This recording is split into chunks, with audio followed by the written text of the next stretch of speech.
miles from here. He's had tremendous success at this track, and this, in a sense, is his home track. And I got the feeling, leading up to the race, and Hurley Haywood is taking this race more seriously than any of the other drivers in it. He really wants to perform well, and he is not comfortable at this kind of a race. So he's been doing a lot of homework and a lot of practicing, and he's operating under somewhat of a handicap because one of his ankles doesn't work, a result of a crash a couple of years ago, and he hobbles around. Can't shift quite well, but shifting, of course, is not a factor in this race today. But Hurley Haywood is really anxious to perform. You see how far back the Waltrip car is just rolling way out of it here. Intervals continue to expand, and Yarborough has moved into fifth. Dale Yarborough, former IROC champion, up to fifth. Rick Mears is in sixth in the white car.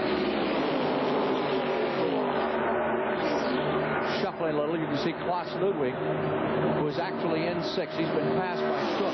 Stook in the yellow car, or the tapioca-colored car, a lap down. I think the man who's concerned the most right now is Al Unser. He wants to move up, and yet Bill Elliott is right on his back bumper, so he's got to watch that mirror.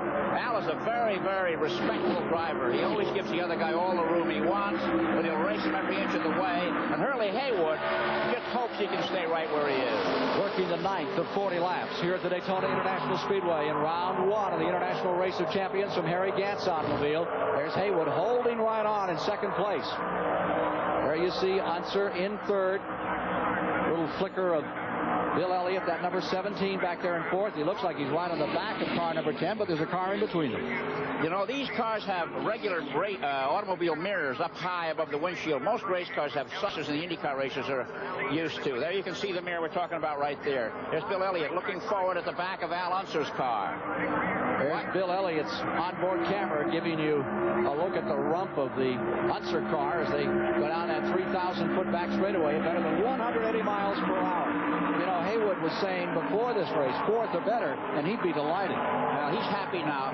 The interval between the first and seventh place cars is 0.8 of a second, so they're really close. You can really see those cars dance up on the banking. For all of these cars not being as fast as what usually runs at Daytona, they still do a lot of floating out there. Now there's the face cam from Race Cam on Harry Gant, giving you another look at it, and you can see the race cam turning around. It was looking out the back, now it's looking out the front, and there's nothing out there but space. That's just the way Harry likes it. We'll be back with more after this IROC flashback and commercial message.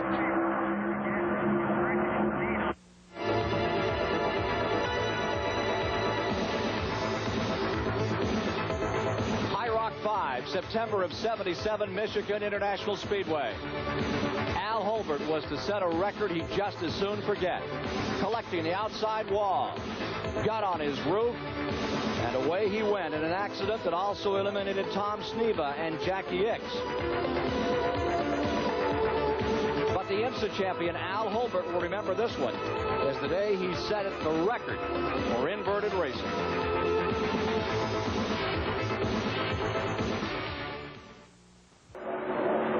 Halfway into the International Race of Champions, round number one, here at the World Center of Speed. Standings, Gant is out in front. Unser is in second. Dale Yarborough now third. Rick Mears in fourth. After brushing the wall, he's still out there trucking as they head down into turn number two. Harry Gant, who started winning on 1982. Now you're inside Bill Elliott's car, and you can see that he is dramatically dropping back in the fifth position. Haywood is now back in sixth. Klaus Ludwig in seventh. Hans took a lap down in eighth. Waltrip in ninth, also a lap down. Long interval now. The draft is so important here with these cars. Here we have the leading echelon, and those who get out of the draft not only lose their position, but a chance to get back because they've dropped so far behind. Four cars back in that lead draft. A fifth car that is a lap down. That is the Hans Stuck car from Harry Gant's car. You look back at Al Unser, IndyCar champion, out of the kart ranks last year, and look at him fight that wheel. I think that Harry is probably more concerned now that Al is there rather than Hurley Haywood, who tried to pass and found himself out of the group and fell way back. One thing Al Unser will have when this race is over is an idea of what the rear of a 1986 Chevrolet Z28 Camaro looks like. Harry Gant, the second in-car camera facing around to look out at what Harry has to see there, which is still very much first place. Nothing in front of Gant, as there has not been since he jumped off the point at the start of the event. of turn number 4. Cale Yarborough is third. Rick Mears is in fourth. And let's go to Ned Jarrett on pit road. And I think Darrell Waltrip and those that have lost the draft are going to have an awfully tough time catching up. It's interesting to note that he is still running the same speed that they set these cars up and tested and practiced at earlier in the week. But as a result of those cars drafting up front, they are running almost a second faster than they were. It's also interesting to note now that the number is down to 5 in the lead draft, that they have picked up speed. They picked up about 0.3 of a second in the last 5 laps. And so it seems the fewer number of cars we have running up there, the faster they're able to go. But it makes it awfully tough on those who have lost the draft. Again, pulling away just a whisker from Unser as they come out of 4. You know, the speed was 182.4 lap after lap, and now it's down to 5. As Ned said, it's up to 183.2 miles an hour on the high banks here. Hurley Haywood gave it a great shot to come up through. He dropped down to the inside and fell back here. The last road racing driver to win an IROC was Mario Andretti at Riverside back in 1979. Now you're inside Rick Mears' car, and you can watch those cars in front of him frolic a little in these high banks. You know, Rick seems to be working a lot harder. He's in the draft, and therefore his car is buffeted. But when we watch Harry Gant out front, it's rock steady with Gant's hands on the steering wheel. You know, Gant has led all the way so far, and only once in all the IROCs that have been run here at Daytona has a driver led all the way. The late Mark Donahue when he won the very first one. Well, there you see those cars rocketing down on turn number 4. Cale Yarborough took a look inside and pulled back. They begin to think about how they want to settle this race. The orange car is Stuck, and he wants to be competitive. I think he's liking this. You know, Stuck is a lap down, and yet he keeps poking the nose of that thing in places where he feels he may have a chance to move up. If he could get ahead and there was a yellow flag, why, he'd be back in the same lap. You got to give him A for effort. Gant remains out in front. In the previous 37 IROC races, 19 have been won by NASCAR drivers, 9 by IndyCar drivers, and 9 by road racing stars. You know, the sleeper here, I think, Ken, is Cale Yarborough back in third place. The master of the slingshot. He's just sitting there waiting for the right moment to come. He's feeling out Al Unser. He's looking at the way Harry Gant does things, and you can bet your life that when the time is right, as this thing gets down to that white flag, Cale Yarborough will start giving us a show. You can see him kind of getting a little testy out there now. Well, you know, what he's doing is he's finding out how his car handles to the left of Al Unser, how his car handles directly behind it, and how his car handles to the right of it. There's Yarborough, as we see it from the car directly behind, and he knows exactly what to do here. Nobody in all of stock car racing has the appetite for victory that Cale Yarborough has.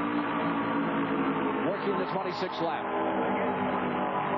Again, that yellow car on the end there. Lap down, Stuck.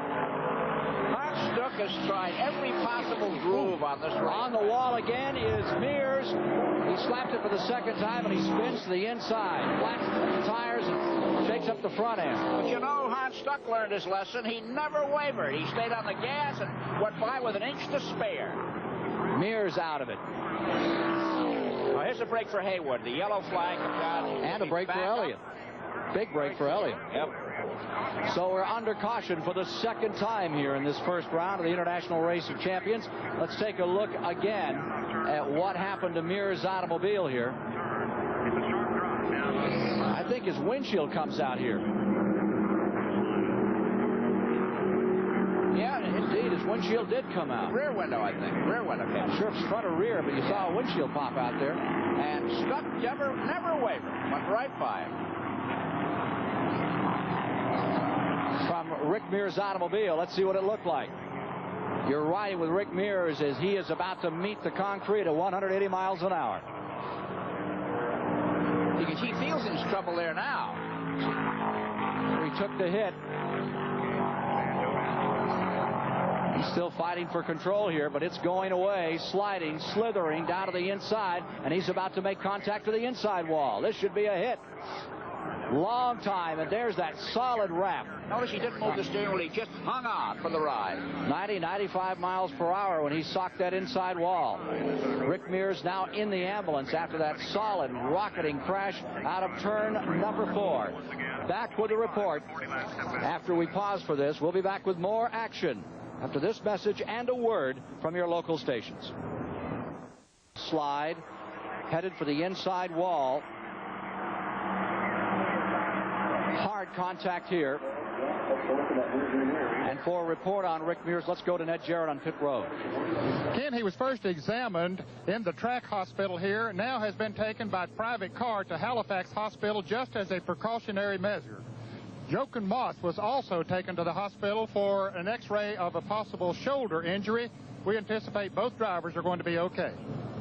Harry Gant trying to become the 11th driver to win an IROC race from the pole. A total of 37 races have been run previously. And Gant immediately draws away. Unser in second, Yarborough in third, as they scoot down into turn number 1. Action-packed round number 1. You know, Rick Mears only took part in 5 IndyCar races last year, winning at Pocono, and he still finished 10th in the final point standings. Back in 1954, Billy Vukovich only drove in 1 IndyCar race and wound up 3rd in the final standing. So really, every driver, regardless of good luck or bad luck, still has a chance to win this series. Here's Harry Gant's automobile looking back at Unser, still in second place. Unser just sitting there, waiting his time out. You see Cale Yarborough in that dark blue car, maintaining third position, and I believe that's Stuck there, the lap car that's roaring right up through on the inside. Lap down, but still wanting to mix it up. And now you see Bill Elliott right on the rear bumper, roosting on the back of Cale Yarborough's dark blue car is the silver car of Bill Elliott. For the moment, they're partners, Ken. They've got to hook up and make those 2 cars do the work of 3 so they can close the interval on the leader. Gant, who's earned some $2,600,000 in NASCAR's big leagues. Now you're with Elliott again. What a break for Elliott. What a bad break for Rick Mears. That's the second time he had brushed the wall in turn 4. It's interesting that the IROC problems seem to manifest themselves primarily in turn 4 at this racetrack. Now, Yarborough is closing the interval on Al Unser. The third place Yarborough is gaining on Al Unser. And bringing with him Bill Elliott. Curly Haywood is back up in there. That's Haywood in 5th in the orange car. That's sort of a Foyt orange. We'll talk about Petty blue and Foyt orange, and that's about as close as you get on that number 10 that Hurley Haywood is driving. 5 cars for the lead. 28th lap. Gant still first. Unser in second. Cale Yarborough now is right there in third spot. Elliott resting perhaps a car, 2 car lengths back. A little more than that. There you see it, 4 car lengths back. Haywood in 5th. Well, both Gant and Yarborough in tomorrow's Daytona 500 getting a feel of what the track is like. It's going to be a barn burner starting at 12 noon Eastern here on CBS. Live Flag to Flag coverage. Our in-car cameras tomorrow with Bill Elliott, Darrell Waltrip, and a rejuvenated Richard Petty. Working the 29th lap. Nobody wants to make any big moves here. Harry Gant just holding on. It's that new look. Very little steering wheel motion, Ken. Very little. Look at the net to the left of his head, flapping in the breeze there. Shows all the turbulence outside the car. Gant taking a deep breath. Just flat footing that car as you see the look. Down through 3 and 4. Out about 10 feet from the apron. Out of turn number 4. Socket to it as they come into this 17-degree banking of the tri-oval. Start-finish line. A wash of sound as they come beneath us. Yarborough back to third. Chris, he's going to be tough. Cale's back in this thing. Yeah, he's right in the hunt. You know, it's an interesting subject now with the caution flag laps.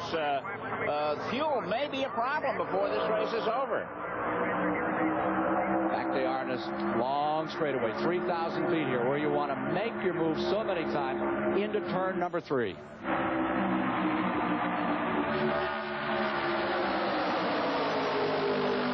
Coming around, 10 laps to go this time. And now let's see what Bill Elliott and Cale Yarborough have up their respective sleeves. Harry Gant, we wonder if Harry Gant wishes he were in second place. Be surprised if he's happy right where he is. Al Unser's the only Indianapolis driver left out in the action right now, holding up the IndyCar set's reputation. drivers leading and in third place, and the road racers behind. Down behind Lake Lloyd. Gant gets a little bit of an advantage. Car seems to be strong. Question is, Unser, where will he make his move? Will he bring Cale Yarborough with him? And what about Elliott? Those guys all masters of the draft. This great veteran Unser closes in again. Boy, is Unser smooth. Look at him, just working down to the bottom of the racetrack. Takes a look. Unser's coming through. How about that? Boy, that was a smooth pass. That was a beautifully executed pass. Beautifully executed. Cale Yarborough into second. On the outside, there goes Elliott working for third. Stuck pulls up. Now he drops back in. Boy, he's talking about cutting across the track. Well, all Al Unser knows his cars. One thing Al is expert at is letting his car do most of the work. And we've got the IndyCar driver Al Unser out front. Cale Yarborough now in second. There's Unser's Z28 Camaro leading. Cale Yarborough in second, and going to third is Bill Elliott. Looks like Harry Gant's engine is giving him trouble. Yeah, he's not having the kind of day he wanted at all at this point. Had it all going his way. Elliott running by himself, and he's equally prepared cars by Jason Urey up there in New Jersey, trying to overtake those two running up in front. Here's Gant coming in. Great run. He's picked up 5 points. I'll tell you, a bonus, and he'll get a few points for being out back. We've had 3 retirees, but not a good day for Harry Gant, defending IROC champion, headed back for the garage area. We'll be back with more after this International Race of Champions flashback and commercial message.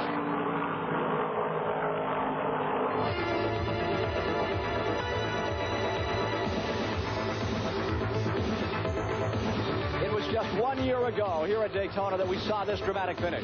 Tom Sneva tapping Cale Yarborough, who gets a piece of A.J. Foyt as they came to the finish of IROC's round 1. Watch the blue car, Darrell Waltrip, wiggling his way through the action to win IROC 1985's first event.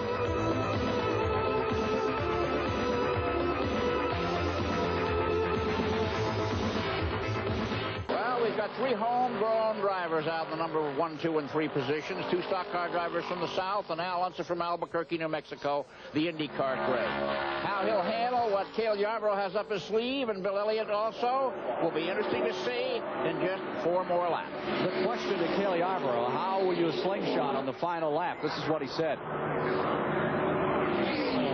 Really, the way you need to do it is have somebody to help you. You can put 2 cars together and draft by one single car better than you can by yourself. It's almost impossible to do it by yourself. So you gotta put yourself in a position to where that if you need to go on that last lap, you hope you have somebody to go with you. Cale, a little help from his friend Bill Elliott. Okay, you know, they both drive the same make of car, and tomorrow at Daytona 500, so maybe they have a little bit of brotherly love for one another in the last few laps of this race. Let's see how it shakes out. Inside Elliott's car, looking over the front 2, and already you can see the stained windshield in just 36 laps, 37 when they come by this time, and 3 to go. 3 laps remaining. Elliott is there in third. He closes in again, pulls right up, is willing to sit there. Yarborough looks inside. He won't take the shot now. He's willing to wait this one out. Too much at stake. Hurley Haywood's given a superlative performance. He has maintained that 4th position. Back straight away. Just sit there and hold on for a moment and plan and consider and think about how you're going to get it to the line. I think, Ken, the word is scheme. Scheme? Scheme, right. If had Hurley Haywood not been so bold, he would probably still be second. Or maybe leading with Gant having gone out. However, you have to shoot your shot. You don't know till you try it. Yeah. Here that front 3. Down 2 laps to go. This time by.